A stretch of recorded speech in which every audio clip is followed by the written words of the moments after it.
Nós vamos iniciar agora a leitura do livro Pecados Intocáveis, capítulo 10. O título é Ingratidão. Nos tempos bíblicos, a lepra era uma doença repugnante que afastava as vítimas do convívio familiar e social. Na verdade, a lei mosaica exigia que o leproso gritasse continuamente: impuro, impuro, ao caminhar pelas estradas, para que nenhum transeunte fosse contaminado pela doença, conforme Lucas 13:45. Lucas afirma que certa vez Jesus encontrou 10 leprosos que, à distância, clamaram: Jesus, mestre, tem compaixão de nós? Jesus lhes respondeu: ide e mostrai-vos aos sacerdotes, que possuíam autoridade para pronunciar oficialmente que o leproso tinha sido purificado da doença. E, ao longo do caminho, os homens foram curados. Dos 10 curados, somente um, que era samaritano, voltou para agradecer a Jesus, louvando a Deus. Jesus perguntou: não foram 10 os purificados? E os outros 9, onde estão? Conforme Lucas 17:11-19. Ao ler a história, pensamos: como esses homens puderam ser tão ingratos ao ponto de não voltarem para agradecer a Jesus? Muitos de nós, porém, também são culpados do pecado de ingratidão. Em termos espirituais, nossa condição era muito pior do que a lepra. Nós estávamos enfermos, estávamos espiritualmente mortos, éramos escravos do mundo, de Satanás e das paixões de nossa natureza pecaminosa. Estávamos sujeitos à ira de Deus. Entretanto, com seu grande amor e misericórdia, Ele nos alcançou e nos deu vida espiritual, conforme Efésios 2:1-2. Deus perdoou os nossos pecados por intermédio da morte de seu Filho e revestiu-nos da retidão absoluta do próprio Jesus. Um milagre ainda mais grandioso foi Cristo nos ter dado a vida espiritual, e seus benefícios são infinitamente maiores do que a cura da lepra. Quantas vezes, porém, agradecemos pela salvação? Você já parou hoje para agradecer a Deus por libertá-lo do reino da escuridão e transportá-lo para o reino do seu Filho? Se agradeceu? Foi de um jeito automático, como muita gente tem costume de orar antes das refeições, ou foi com uma expressão sincera de gratidão pelo que Deus lhe fez por meio de Cristo? Na realidade, a nossa vida toda deveria ser um agradecimento contínuo. Paulo afirmou aos atenienses que é Ele mesmo, Deus, quem dá a todos a vida, a respiração e todas as coisas, conforme Atos 17:25. Isso significa que cada ar que respiramos é presente de Deus, é um presente de Deus. Tudo que somos e tudo que temos é uma dádiva de Deus. Toda habilidade intelectual, profissional ou técnica que possuímos é dádiva de Deus. É provável que você tenha sido um aluno estudioso e talvez tenha até suportado horas de treinamento profissional. Mas de onde veio a capacidade intelectual e o talento inato que você tem? Veio de Deus, que criou você com uma aptidão natural e, depois, em sua generosa providência, o conduziu no desenvolvimento de seus talentos. Temos de prestar atenção à advertência de Deus aos israelitas em Deuteronômio. Cuidado para não te esqueceres do Senhor teu Deus, deixando de obedecer aos seus mandamentos, preceitos e estatutos que hoje te ordeno. Não suceda que depois de teres comido e estares farto, depois de teres construído boas casas e nelas morado, depois de se multiplicarem as tuas manadas e os teus rebanhos, a tua prata e o teu ouro, sim, depois de se multiplicar tudo quanto tens, o teu coração não se exalte e não te esqueças do Senhor teu Deus. Portanto, não digas no teu coração: a minha força e a fortaleza da minha mão adquiriram para mim essas riquezas.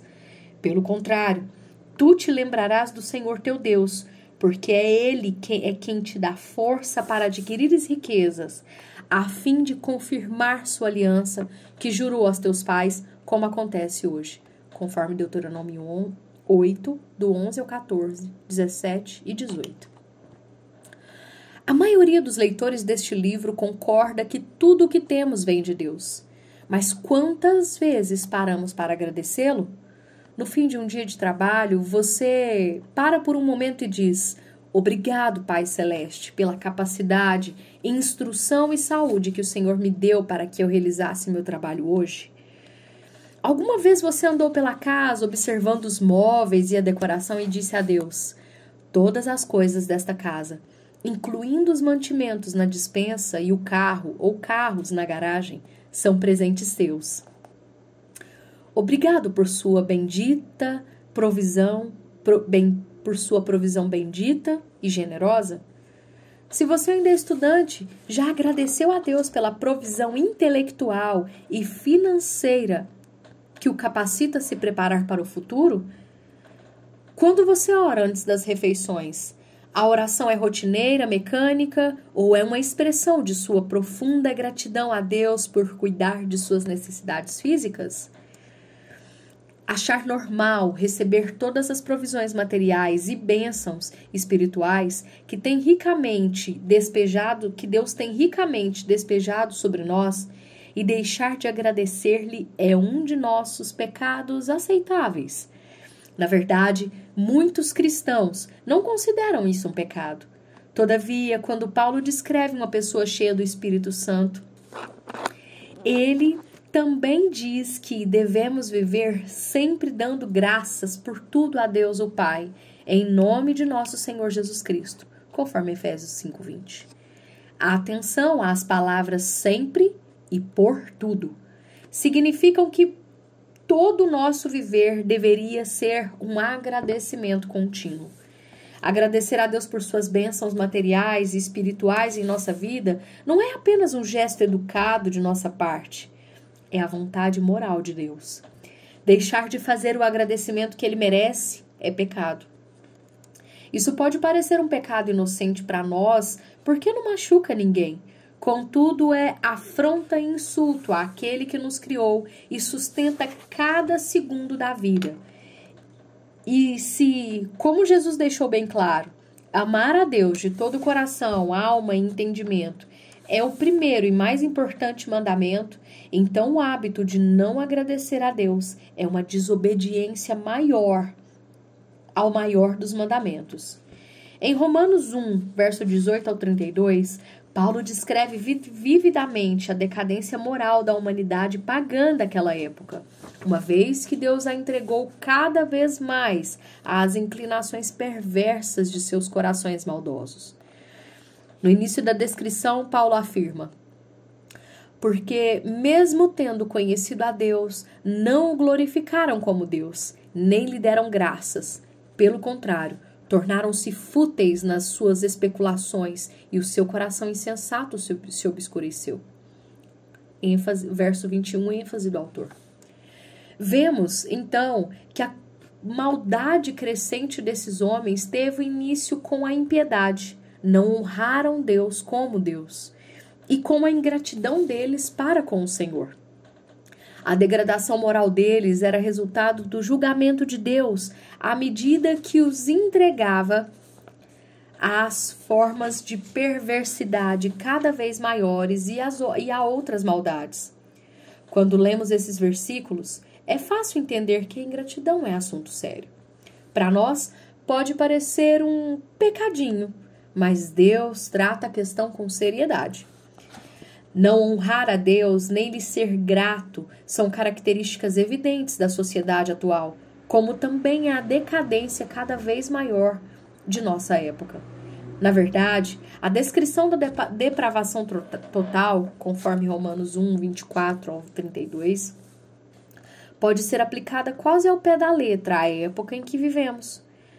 Será que isso não é, mais uma vez, o julgamento de Deus por deixarmos de honrá-lo e agradecer-lhe? Como cristãos, certamente não desejamos contribuir para que Deus nos castigue. Todavia, sim o faremos se, com a sociedade em geral, deixarmos de prestar a Deus o agradecimento que lhe é devido. Eu quero encerrar por aqui essa primeira parte do capítulo sobre ingratidão e trazer alguns breves pensamentos sobre isso. E eu não sei se você conhece a passagem que está sendo mencionada aqui em Romanos, e é uma passagem muito forte que Paulo ele fala, né, que o Senhor fala através de Paulo justamente sobre a degradação moral de hoje, como Deus entregou tais pessoas para se degradarem e perecer. E muitas vezes nós podemos passar despercebido também, tomar a forma, por fazer orações mecânicas, agradecer de uma maneira mecânica, né? Não sermos intencionais nessa questão da ingratidão, da gratidão. E ele faz algumas perguntas e eu gostaria de colocá-las novamente. Será que, às vezes nós, como ele colocou aqui no começo, a gente olha a história dos 10 leprosos e fala, nossa, mas só um voltou? Que isso, gente? Como que pode ser tão ingrato? Nós facilmente conseguimos observar a ingratidão, mapear a ingratidão nas ações dos nossos próximos, né? Daqueles que estão próximos a nós. E muitas vezes ela é imperceptível, a nossa própria ingratidão, ela pode ser imperceptível aos nossos próprios olhos. E será que nós também não somos culpados desse pecado de ingratidão? Será que nós temos de fato agradecido ao Senhor pela nossa salvação? Lembrar diariamente com gratidão, com o coração cheio de gratidão, pelo fôlego de vida, pela salvação em Cristo, pelo sacrifício, por ter sido libertado do reino das trevas e chamado para o reino do Filho do seu amor.